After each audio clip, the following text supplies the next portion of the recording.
your dolly-poly sleep has flown. Don't dare let her tremble for the witcher.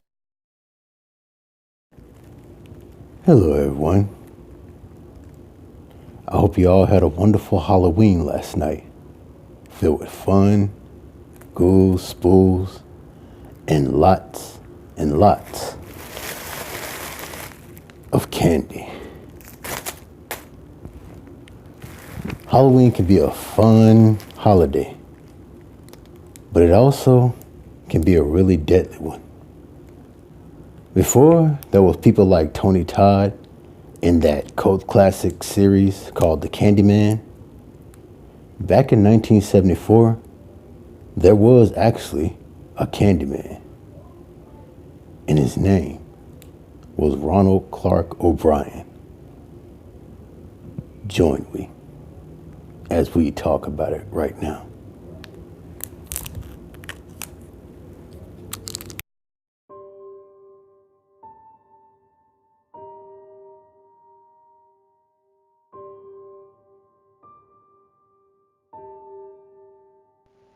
Ronald Clark O'Bryan lived in Deer Park, Texas, with his wife, Daneen, and his two children, Timothy and Elizabeth.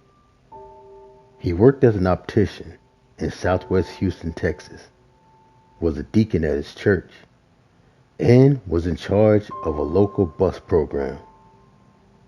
Yet, he was hiding a secret, and that secret came into play. On Halloween of 1974, Ronald Clark O'Bryan and a neighbor took their kids trick-or-treating in Pasadena, Texas. After visiting a home where the people living there didn't answer the door, the kids got tired of waiting and went to the next home while O'Bryan stayed behind. When he caught up with the group, he had 5 21-inch Pixy sticks, which he claimed the people of the house gave him. He gave one to each of his kids and the neighbor's kids, and upon returning home, gave the final Pixy stick to a 10-year-old boy from his church. Before bedtime, O'Brien's son Timothy asked if he could eat some of the trick-or-treating candy. When agreed, he chose the Pixy stick. At first, Timothy had trouble loosening the powdered candy, so Ronald Clark assisted. When Timothy ate some, he claimed it tasted bitter, so O'Brien gave his son some Kool-Aid to wash away the taste. Immediately, Timothy started complaining about stomach problems. He ran to the bathroom, where he began vomiting and convulsing. He was rushed to the hospital, but en route, Timothy O'Bryan died. When his autopsy was performed, it was discovered that Timothy O'Bryan died from being poisoned.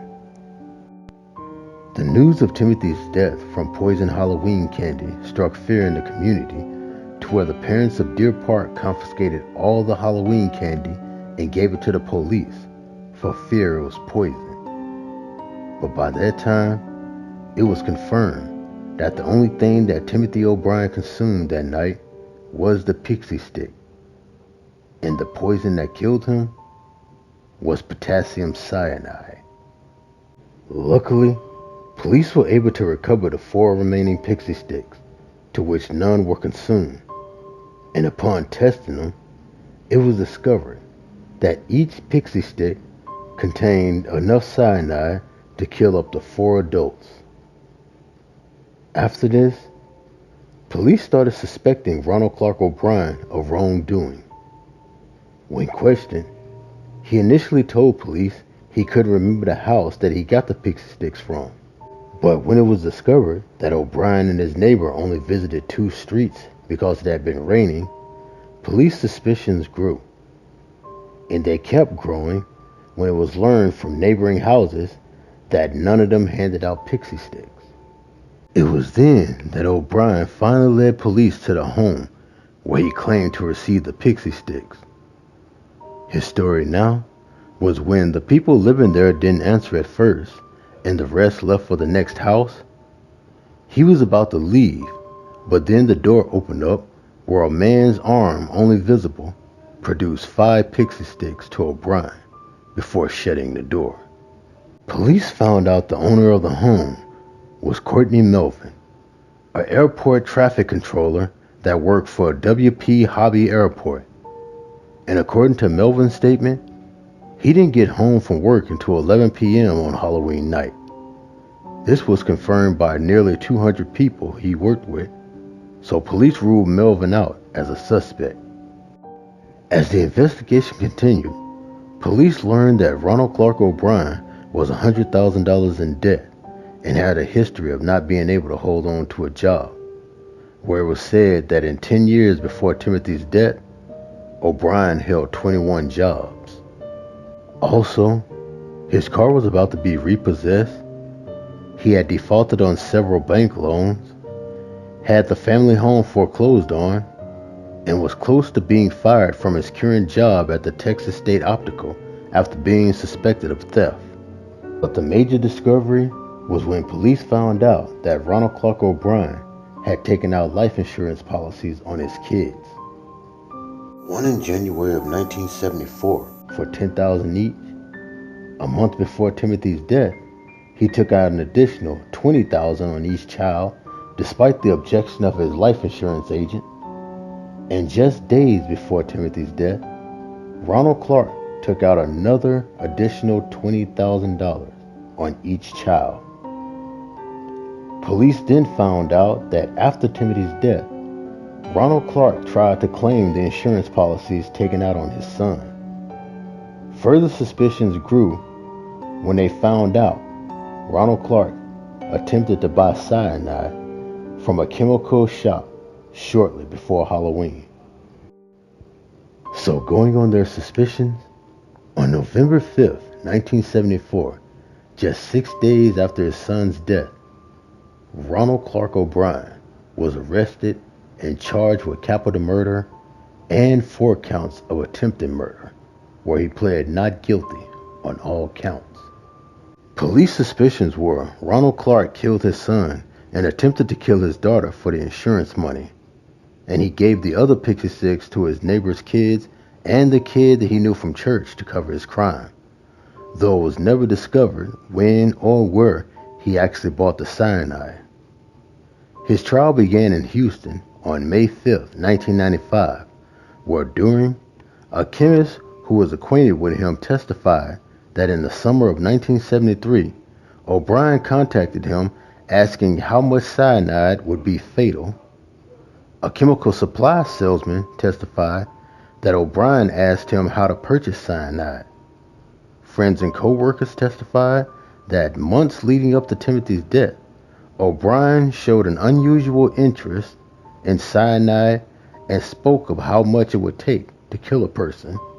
And his in-laws testified that on the day of Timothy's funeral, O'Bryan could only think about what he was going to do with the insurance money.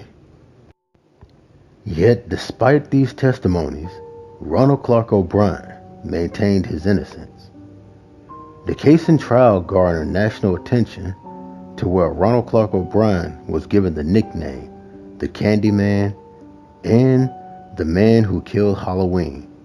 On June 3rd, 1975, where it only took 46 minutes, the jury found Ronald Clark O'Bryan guilty. His punishment, the death penalty. O'Bryan was confined to the Huntsville unit, where according to former chaplain Reverend Carol Pickett, he was shunned and despised by fellow death row inmates and was absolutely friendless. It took 4 attempts before O'Bryan was executed. The first attempt was set for August 8, 1980, but O'Brien's attorney successfully petitioned for a stay of execution. The second was scheduled for May 25, 1982, but it was postponed. The third attempt was for October 31st, 1982, just 8 years on the day the crime was committed. but the Supreme Court delayed the execution yet again to give O'Bryan a chance to pursue an appeal and seek a new trial. It wasn't until the fourth attempt, on March 31st, 1984, after rejecting O'Brien's lawyer's stay of execution request, where they tried to argue that lethal injection was a cruel and unusual punishment. Shortly after midnight, Ronald Clark O'Bryan was executed by lethal injection. During the execution, a crowd of over 300 demonstrators, some who were anti-death penalty, gathered outside the prison. When it was announced that O'Bryan had been executed, many of the demonstrators cheered, shouting "Trick or treat" at the anti-death penalty protesters, while others showered them with candy. My dear Dolly, Polly, shut your eyes, lie still, lie silent, utterly.